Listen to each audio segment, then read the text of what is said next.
వీడియోలో మనం గత వారం రోజుల్లో పొలిటికల్ బిగ్ సెన్సేషన్స్ ఏంటి, అలాగే పొలిటికల్ గా క్యాబినెట్ మీటింగ్ లో ఏమేమి డెసిషన్స్ తీసుకున్నారు, ప్రభుత్వ పరంగా ఏమేమి డెసిషన్స్ తీసుకున్నారు ఒకసారి చూద్దాము.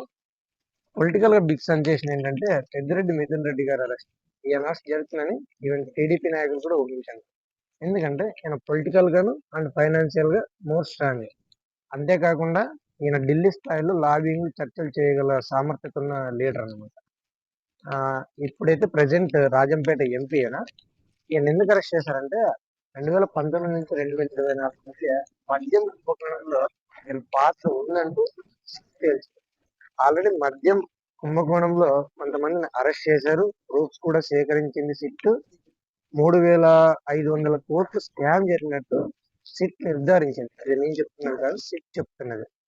సో దీనికి సంబంధించి మిథున్ రెడ్డి గారు A4 గా ఉన్నారంటూ మిథున్ రెడ్డి గారిని మొన్న రీసెంట్ గా విచారించి అరెస్ట్ చేసింది. ఇందులో జగన్మోహన్ రెడ్డి గారిని కూడా అరెస్ట్ చేసే అవకాశం లేదు. ఎందుకంటే జగన్మోహన్ రెడ్డి గారు ఇతని ఆల్రెడీ జగన్మోహన్ చేయాలంటే కేంద్రంతో చర్చలు జరుగుతుంది.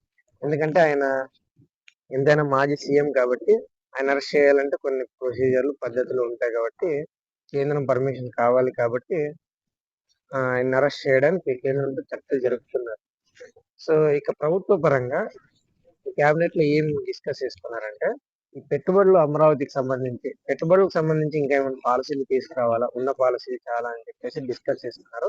ఆల్రెడీ కొత్త ప్రభుత్వం వచ్చినప్పటి నుంచి 25 పాలసీలు తీసుకొచ్చారు.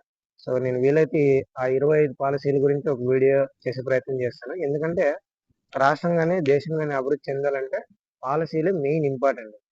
సో ఇప్పుడు అమరావతి విషయానికి వస్తే అమరావతికి సంబంధించి ఆల్రెడీ ఉన్న భూములు కాదని ప్రభుత్వం ఏర్పడిన తర్వాత ఇంకా కొద్దిగా భూములు సేకరించారు. సో వాటి ముందు ప్రణాళిక ఎలా చేద్దాం, అలాగే ఇప్పుడున్న అమరావతి పనులు ప్రోగ్రెస్ ఏంటి, సో ఇవన్నీ కూడా డిస్కస్ చేసుకున్నారు. సో అంతేకాకుండా ఈ చట్టసభలకు సంబంధించి అలాగే కొన్ని కమిటీలకు అధ్యక్షులు నియమించింది. ఇందులో వన్యప్రాణులు పర్యావరణ పరిరక్షణ కమిటీకి అయ్యన్న పాత్రుడు గారిని, బీసీ కమిటీకి బీజా రవిచంద్ర గారిని, ఎస్సీ కమిటీకి వర్ల రాజ్ కుమార్ గారిని, ఎస్టీ కమిటీకి మిర్యాల శ్రీదేవి గారిని, మైనారిటీ కమిటీకి నజీర్ అహ్మద్ గారిని, అలాగే మహిళా శిశు సంక్షేమ శాఖ కమిటీకి గౌరి చరిత గారిని, సబార్డినేట్ కమిటీ తోట త్రిమూర్తుల గారిని, గ్రంథాలయ కమిటీ చైర్మన్ గా పి సుబ్బారెడ్డి గారిని అధ్యక్షులుగా వీళ్ళందరినీ అధ్యక్షులుగా కమిటీలకు నియమించారు. సో ఇక పొలిటికల్ గా పోతే ఈ క్యాబినెట్ మీటింగ్ లో ఈ వైసీపీ నాయకులు ఏదైనా ఆరోపణలు చేసినప్పుడు ప్రభుత్వం మీద మీరు ఎందుకు స్పందించట్లేదంటే మంత్రుల్ని సీరియస్ అయ్యారంటూ చంద్రబాబు నాయుడు గారు చెప్తున్నారు. ఇక అదంతా పోతే ఇప్పుడు మనం పొలిటికల్ గా బిగ్ సెన్సేషన్ అంటూ మద్యం కుంభకోణం గురించి మాట్లాడుకున్నాం కదా. దానికి సంబంధించి శనివారం అంటే రీసెంట్ గా సోదాలు జరిపింది హైదరాబాద్ లో ఈ భారతి సిమెంట్ ఫ్యాక్టరీలోను, అలాగే వైసీపీ నాయకుల ఇళ్లలోను.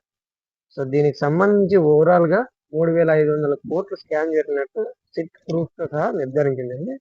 సో ఇది ఓవరాల్ గా ఈ 1 వీక్ లో పొలిటికల్ సెన్సేషన్స్, పొలిటికల్ డిసిషన్స్, ప్రభుత్వ పరంగా డెసిషన్స్. సో చివరి వరకు చూసిన వాళ్ళకి thank you for watching. Don't forget subscribe.